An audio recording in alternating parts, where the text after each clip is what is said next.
Bonjour, vous avez choisi la réponse D. Mais d'abord, écoutez la question. Aujourd'hui, thématique histoire. Pape, ça a toujours été un métier d'homme ? Aujourd'hui, il y a 2 papes. L'un émérite, à la retraite si on veut, Benoît XVI, et l'autre en poste, François. Ce n'est pas la première fois dans l'histoire que cette situation se produit, mais au Moyen-Âge, c'était moins pacifique. On compte plus de 45 antipapes, c'est-à-dire des papes non reconnus par l'ensemble des autorités ecclésiales. En 1409, il y a même eu 3 papes simultanés, un en Avignon, un à Rome et un à Pise. Il y a donc eu à de nombreuses reprises plusieurs papes, mais est-ce qu'il y a déjà eu une papesse ? Si on en croit le jeu de tarot de Marseille, oui, il y a dans l'histoire les traces d'une papesse, la fameuse papesse Jeanne. Selon ce qu'on sait d'elle, Jeanne est originaire de Mayence, en Allemagne. Elle a quitté sa famille dans son adolescence pour suivre des études universitaires en Angleterre, puis en Grèce. Elle entre ensuite à la Curie comme notaire pontifical avant d'être nommée cardinal. La population romaine, admirative de son érudition et de sa piété, la nomme pape par acclamation. Au début du Moyen-Âge, l'élection des papes ne se fait pas en conclave comme aujourd'hui, mais à l'applaudimètre selon le bon vouloir du peuple romain. En 1854, après 2 ans de pontificat, la papesse aurait été séduite par un cardinal. Elle accouche lors d'une cavalcade dans la ville éternelle lors de la fête de Dieu. La femme et l'enfant sont lapidés par la foule en colère, ou, selon une autre version, elle aurait été traînée hors de la ville de Rome derrière un cheval. C'est pas beaucoup mieux.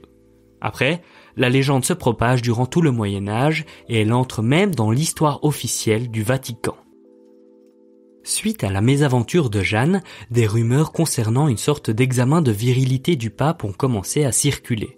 Pour éviter que le même problème ne se reproduise, le pape, pendant son investiture, s'assoit sur une chaise percée à Saint-Jean-du-Latran.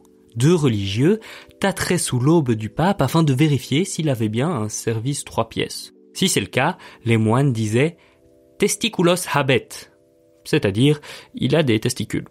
Les plaisantins ajoutent qu'elles sont 2 et qu'elles pendent bien.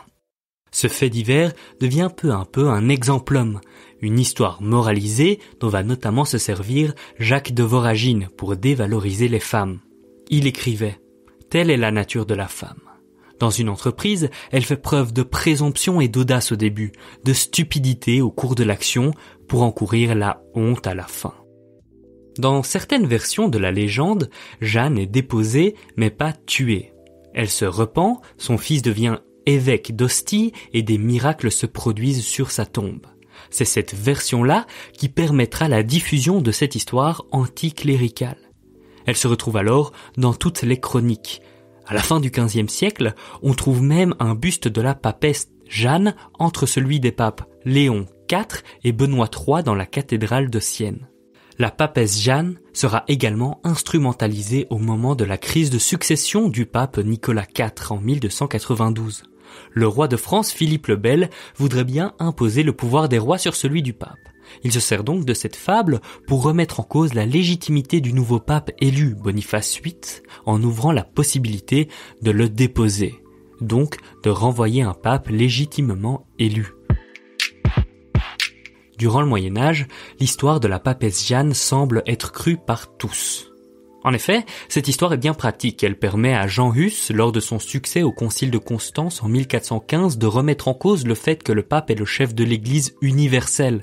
Elle sera également utilisée par les mouvements antipapistes anglais et par les luthériens qui l'accusent pêle-mêle d'avoir été nécromancienne, sorcière ou encore prostituée. Au XVIe siècle, des savants catholiques et les protestants détruisent le mythe de la papesse Jeanne. Ils démontrent qu'entre le pontificat de Léon IV et de Benoît III, la vacance ne dura pas plus de 15 jours. Et qu'Anastase, le bibliothécaire qui était lui-même un antipape, ne mentionne pas Jeanne dans son Liber Pontificalis et qu'aucun chroniqueur ne mentionne la papesse avant 1250. L'histoire de la papesse Jeanne poursuivra tout de même son existence fictive dans les tarots, dans la littérature ainsi qu'au cinéma. Mais entre nous, on peut le dire.